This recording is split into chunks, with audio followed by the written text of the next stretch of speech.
কথা বলতে শিখেছ? কি হয়েছে? হ্যাঁ কি হয়েছে?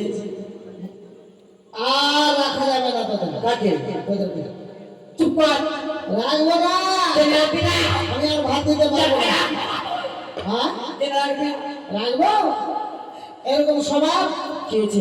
বলছি রাখবে না? ভাতারকে নাম ধরে ডাকে? ঠিক আছে ভালো ভালো নাম লিখে দেবো, রাখবে তোমার বাড়িতে। হ্যাঁ বলছিলাম কি, হ্যাঁ বিয়ের পর যেটা তোমাকে দিতে পারিনি হ্যাঁ সেটা আমি দিব। সেটা দিবি? আমাকে বাড়ি ছেড়ে ভাবতে বলছো তো? হ্যাঁ